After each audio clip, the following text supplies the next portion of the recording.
Hello, everyone, and welcome to this week's episode of Conformed to Transform the podcast. I know that Brian has been doing some shorts, and I've been giving you some of my own little updates here and there, but this is a chance for you to see us together. So that's what we're doing, and I know that it is a Monday, and we usually record on Sunday, but we were doing church stuff yesterday. I got a new dishwasher because my dishwasher's been out of commission for a couple of months. One of the positives of getting diagnosed with something like this is that people really want to help you. So that was great. Thanks, Dad, for installing that dishwasher. Hey!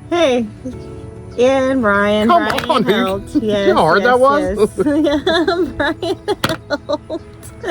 I'm not a handyman at all. Yes. I did a ton. What are you talking about? You did a ton. That's hilarious. Jeez. Okay, so today we are... we're going to talk about how God makes you rock solid for any situation. And the reason that we're going to talk about this is because I really, I can't imagine getting the news that I got last week without having a relationship with Christ.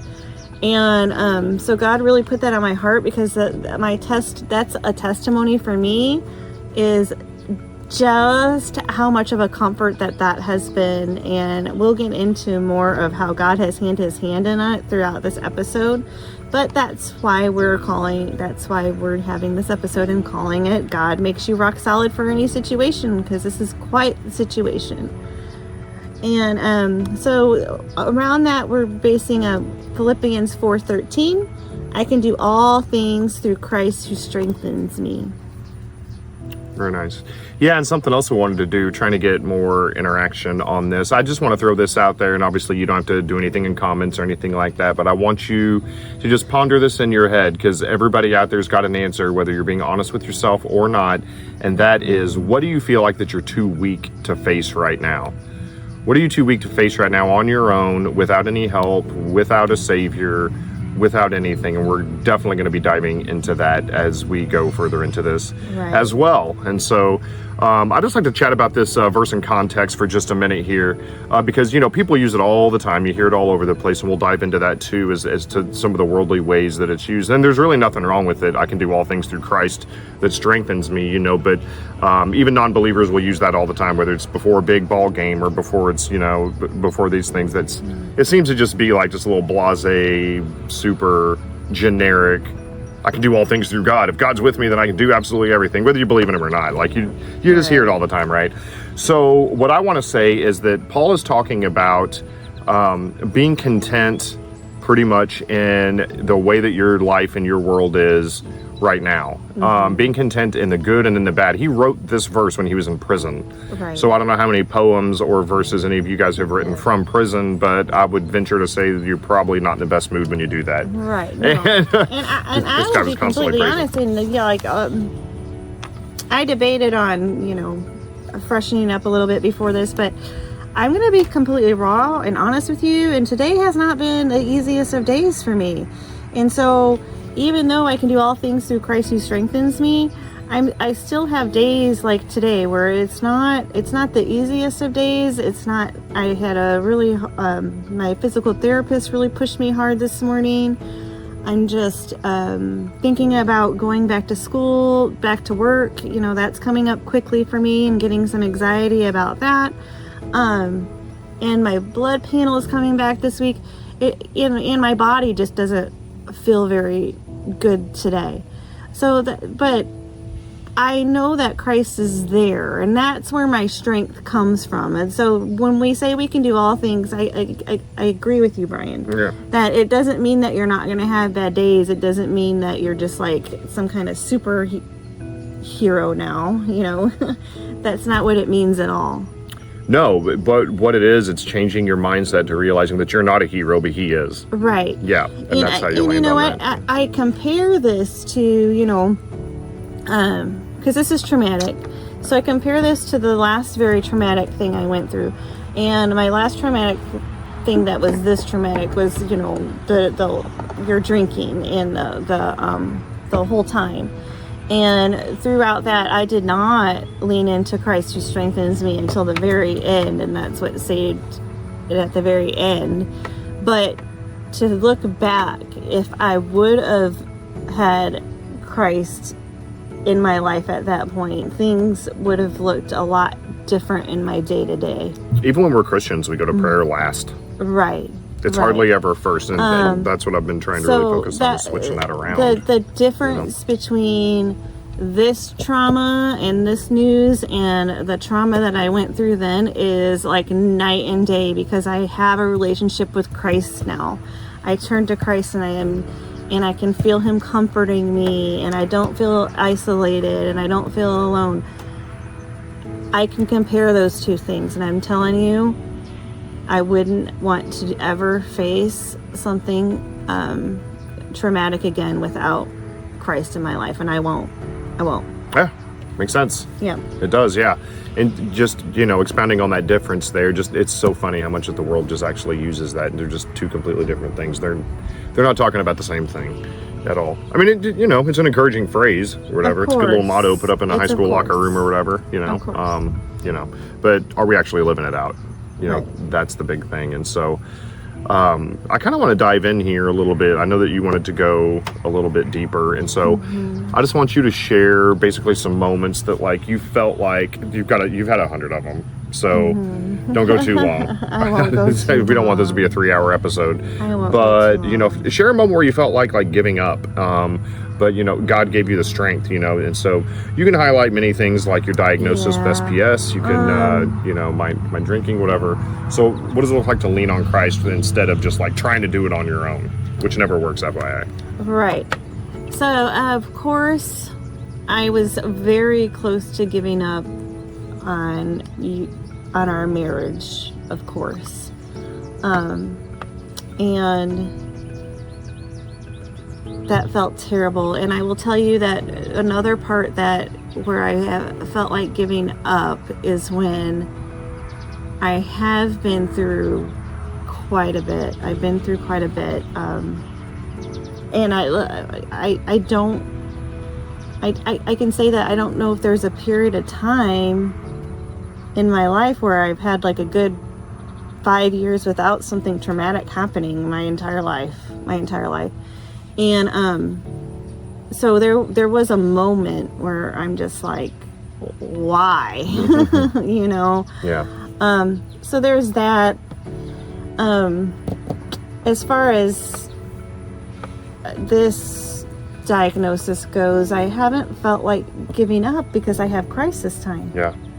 And I know that he's there. Well, you'll never give up because of your kids and because of... Well, yeah. Like, I'll say you ever given up. Not give up. Yeah. But he's there, and I can't... And he has, I'm looking back, the neurologist, for me to get... And I know it doesn't seem like I was quickly diagnosed, but from what I hear from other stories of other people with the same syndrome, I did get very lucky with I'm going to say lucky, but it's really God, with the neurologist that I found, because he was familiar with it, and that's not very common at all. The more that I dig into it, not common. The physical therapist that God put in that God has directed me to, his wife is someone high up at IU that researches this kind of thing, and she's had a couple of studies with it, so he is able to work with her and bounce ideas off of her. Financially, miracle things are coming through, which is crazy and unexpected and out of nowhere. I could go on and on about the things that that God reassures me that he has his hands in this, and that's just so encouraging. Well, the fact you're not working right now because you're in education and it's summer, the fact our girls were gone all this week, so that they didn't have to they didn't need you for anything, and that's good because so couldn't do anything. Right, I had the whole week to process. I had the... It just all worked out. It's all... Yeah, it's not surprising. Just every little detail of it, God has had his hand in. Every detail. Yeah. From the things that people have texted me, from the moments that they text me where I needed it the most. His hand has been in all of it. Yeah, it's good. All of it. No, I'm not going to make you weep on camera. I'm sorry. No, it's okay. It's all right, honey. I know it's emotional. And I feel like you can't want me to take imagine over, let doing me this know. without my church family. I can't imagine doing this without God. So if you are facing a trial, if you feel like giving up, and you don't have that relationship with God in your life, then start to build that relationship. And I'm not saying that you're going to be able to pray and feel better tomorrow. That's not what it is, because God and I have a relationship. We've established a relationship, and that's what makes this easier. I have, I read my Bible, I pray, I do praise and worship. I've built this, I talk to God all the time, and having that relationship is what has gotten me through. And having my Christian brothers and sisters, because I have that relationship, He's put the right people in my life to help me as well. Yeah, that's good. Yeah, so you're building up that spiritual resiliency that we talk about instead of... And that's what I think it means, that I can do all things through Christ who strengthens me. That's what that means. Yeah, that's exactly what it means. Right, yeah. And so you're getting that spiritual resilience. You're not looking for some superpower Christianity, because it doesn't exist. No. I think superpower Christianity does exist, but it's because of Jesus and not because of us. There's no super Christians out there. And I might not get a miracle healing of my body, and that's okay. That's okay too. That doesn't mean that God doesn't love me. That doesn't mean that He's not there for me, because like I've already said, He's been in every detail that I turn. He's been there. Yeah. He's been there. Yep, He does that. He is good about that. And so, I just want to encourage you guys, like, where are you placing your trust? Are you placing it in yourself? Because it always feels good to. You think you're perfectly capable enough. I mean, everybody probably at some part of their being thinks that they're good enough to do these things, good enough to stand up to it. You see it as a sign of weakness if you ask for help. You see it as a sign of weakness if you ask somebody to pray for you and things like that. You especially men, we want to have the mentality of like taking care of everything and, not having to rely on others for things. Right. It hurts men's pride a lot whenever they have to go to ask for it. And you're worse about asking for help even than I am. And so, I am. So, there are so many aspects of this relationship where I'm the dude in the relationship. Yep. I don't know how. Pretty much. Scoot this over. You don't realize it, but your head's sliding out. Oh. Fix that. Yeah. Okay.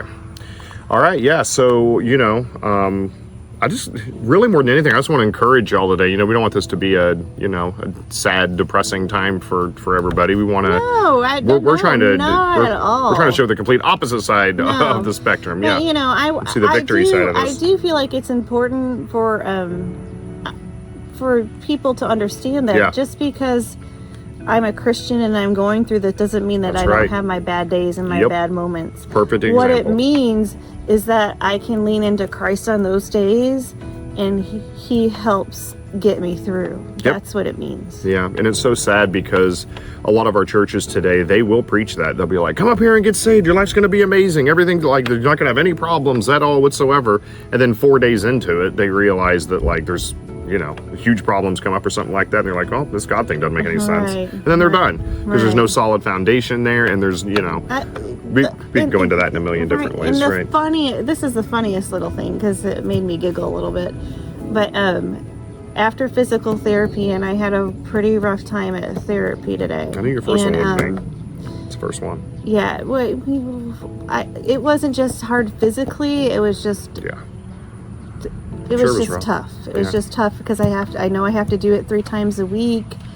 And what I'm thinking about when I go back to work, and then I'm going to add that to my 3 times a week and still have to feed my children. And I was just overwhelmed at that moment when I got into the car, because I even have to do these exercises on the days that I'm not going in. I have to log them. So I'm just trying to work it all out in my head. How am I going to get all this done? And I pulled into my driveway. And as I was pulling in, that song by Phil Wickham is his name. Battle Belongs. The Battle Belongs. And great song. And it's when all I see is a battle, you see the victory. When all I see is a mountain, you see a mountain moved. When I walk through the shadow, your love surrounds me. There's nothing to fear now, for I am safe with you. And then the part that got me to giggle is, so it says, so when I fight, I'll fight on my knees with my hands lifted high. Oh God, the battle belongs to you. And that made me giggle because I had to do those kinds of exercises as physical therapy too. So it's like, oh, it's like, yeah, literal as well. And so I just kind of got a giggle out of that. God and I have a sense of humor with each other, and so I know that that's part of what he was doing with me. I've said that before in this podcast, that God and I, Jesus and I, we really do have a sense of humor with each other quite a bit. It's funny. And but that song is exactly what it is. Yeah, that's that one all the time. That was a big one for me too when I was starting my recovery. It's so perfect for when you're coming out of something like that. I'm really disappointed you didn't sing that and you just read it. That's pretty lame. But anyway, maybe another day. You don't I'll have to sing for you sometime. I'm actually not that bad. Yeah, it is cool hearing about the physical therapy because I'll be real. It's been so nutty the last few days. I've gotten like hardly any time, and I walked in the door and we started recording this, and so I have yet to hear about the physical therapy adventures. I have no idea. And so I'm excited to hear how that went. I knew it was going to be rough today. It's your first one. And so it's all brand new. Well, it was my second one, but it was... Oh, I thought your first one was just like an established meet and greet kind of... No, I did stuff with him the first time, but I think he took his notes and... Yeah, we probably got a baseline. He was like, to realize how hard he can push you and all of those other things, yeah. It's like time to get the old stationary bike back out. Yeah. Throw that back in the office, aka podcast studio that's now becoming a storage unit. We'll get it fixed. It is summer. We're busy. So thank you for sharing that, by the way. Yeah. And so, again, just trying to talk to the audience a little bit more here as well. I'm just really curious that God's laid on my heart that just... so many people are just hurting all over. You're going through something, and I don't know what you're going through, and so... Okay, Brian, go ahead. I do want to... I do think that we need to address how you're dealing with this. What is your thought process through this? Because I think that's important for listeners to hear as well. There are going to be listeners who are married to someone who has a chronic illness, and so what is that like for you? What has that been like for you in the last week? Like from the time that you got the news and working through it, what has that been like for you? Well, I feel bad for you. And I feel like the first 4 or 5 days, I think it affected you deeply mentally, to the fact that I also think it affected your body a little bit, because all of a sudden after you got your diagnosis, you got worse, I feel like, for a few days. And I think it's just because of everything Stress on your mind. Is a trigger, yeah. I mean, whatever that, like, I feel like you were doing better than before you knew what this was. Yeah. But it's also been like 8 days.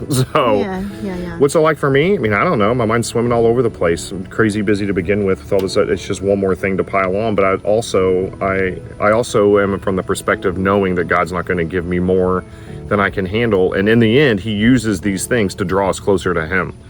And so I think in the end, it's going to end up being a good thing. And I don't want to say that. It's easy for me to say. It's not my body.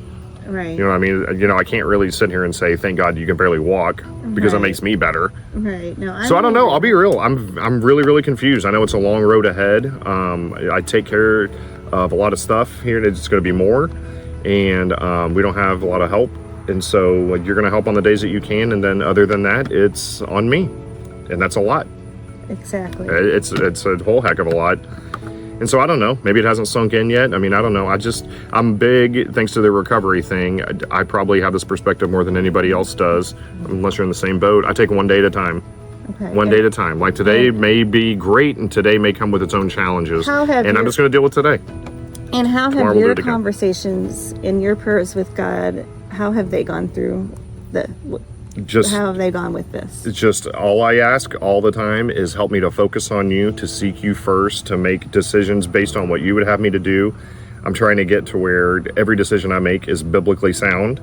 But emotions get in the way. I am a human, and it just, it gets frustrating. Like, I'm not mad at him or anything like that at all. It's just, I'm one of those, I'm curious to see what he's going to do with it. I'm excited because I think that he's going to use this to build up a really, really awesome community, and I think it's going to bring people closer to us. and it gives us another part of our story. It does. Because I'm a huge believer that, I feel like, and I think Pastor Andy has spit this stat out before. I do not know the numbers, so I'm butchering this. But by and large, if you are up at a pulpit and you look out the crowd and you say, anybody that got saved from a pastor's message, raise your hand. There's not many hands. Right. There's some, right. Absolutely there's some. That's not what I'm saying. What I'm saying is that by and large, people are going to come to Christ when they see somebody else's life absolutely turned upside down and transformed because of him. Mm-hmm. And I think it's just another powerful part of our story to where if somebody says, how did you get through that? And we tell them our story, it's undeniable. And if it's not undeniable, that's totally fine. You can think God is a joke. You can think that's totally fine. Everybody's on their own little path, but I do know that it's God's will that all will come to him and be saved. And I know that my part of that is to live out my Christian walk. What you do with that information, that's between you and God. Mm-hmm. My job is to plant. My job is to tell my story. I am not a waterer. I am not a gardener. I am not a harvester, and neither are you. Mm-hmm. That's God's job. And I think we try to take it too far whenever we try to take that role of God, forcing people into being saved, which never works. No, not forcing people into being saved. Yeah, I'm venturing off. You asked me how I felt about all this. Yeah, sorry. No, it's okay. I don't know. And my mind races naturally anyway.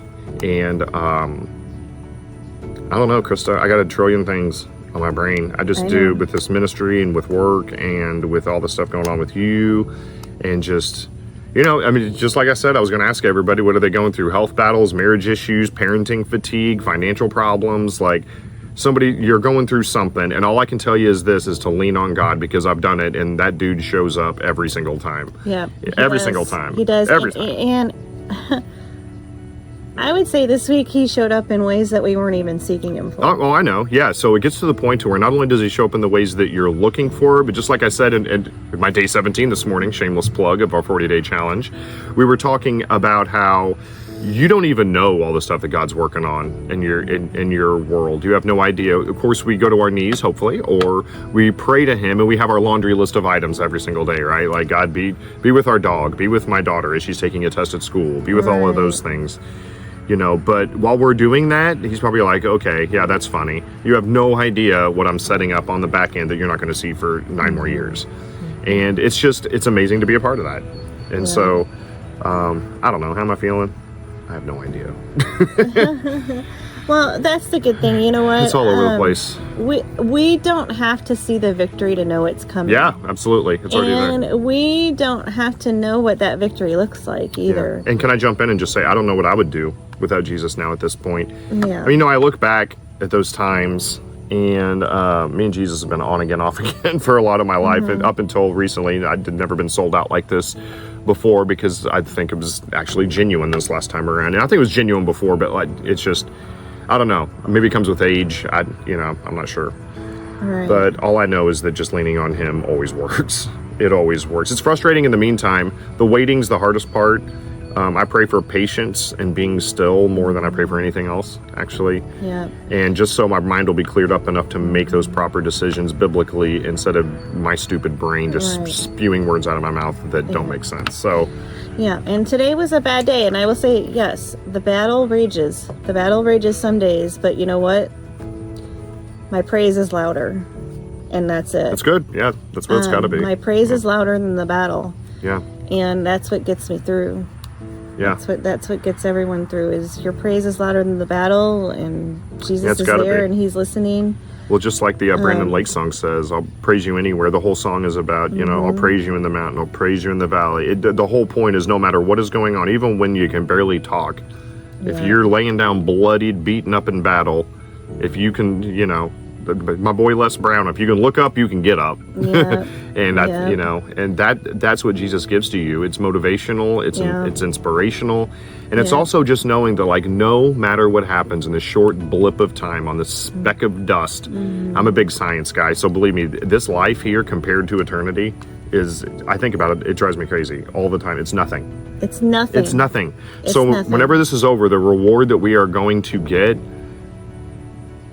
there's nothing on this universe that God could put on you that would be so bad that getting to heaven's not worth it, if that makes sense.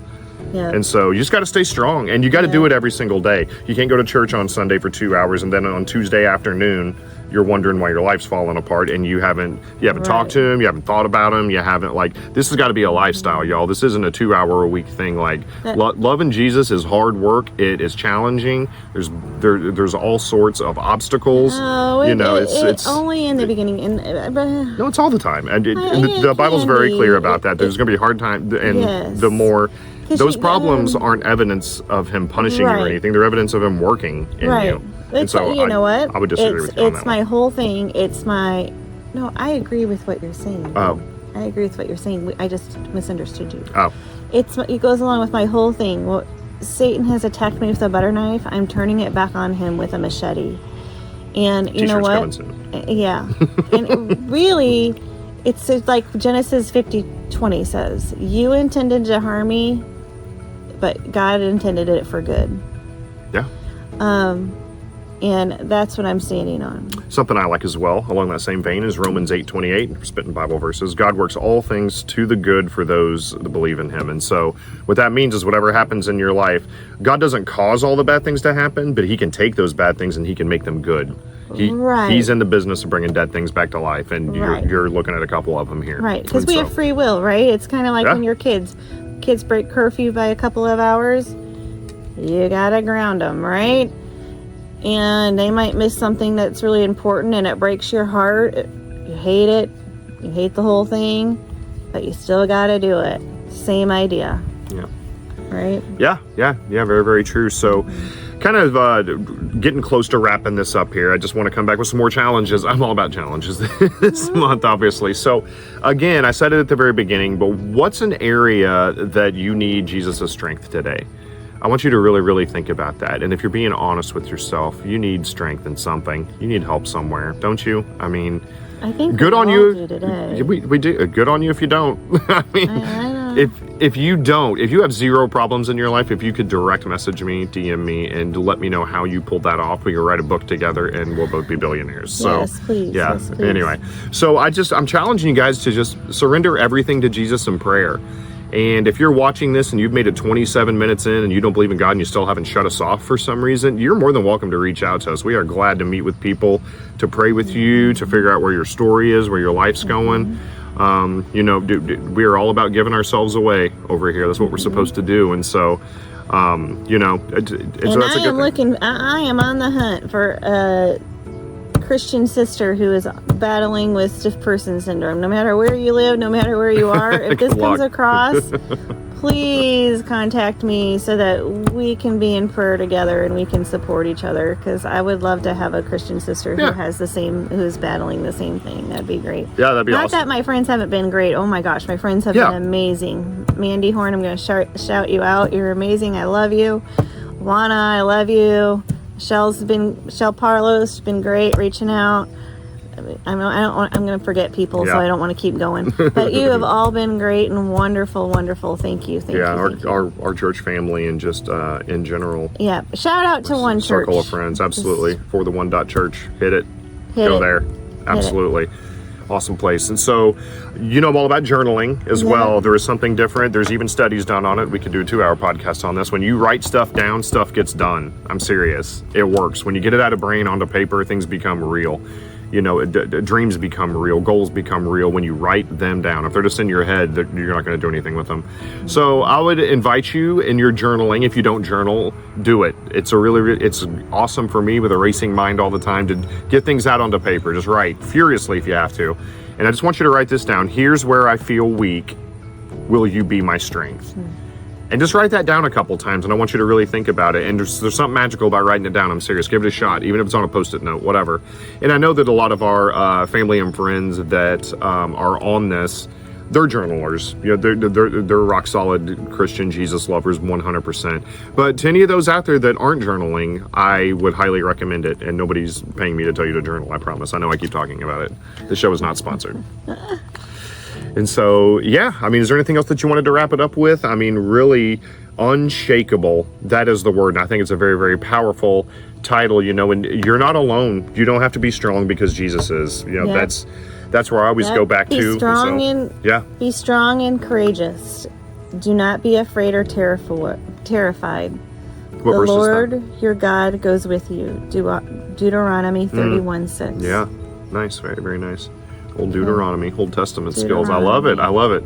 Man, you've been diving into that. You're doing Old Testament stuff now. Who are you? What is going on? Well, I'm getting ready to start, and I think I'm going to do videos on this too. I'm getting ready to start the Bible. Not. You know, Good job. the book called the Bible, like yes, it writes the story. It's called writes, the story. No, the story. Okay, I'm sorry.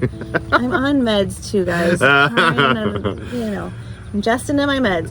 But the story, and it kind of gives the goes through the Bible as if it reads like a novel. Isn't that exciting? And I have the study guide to go with it.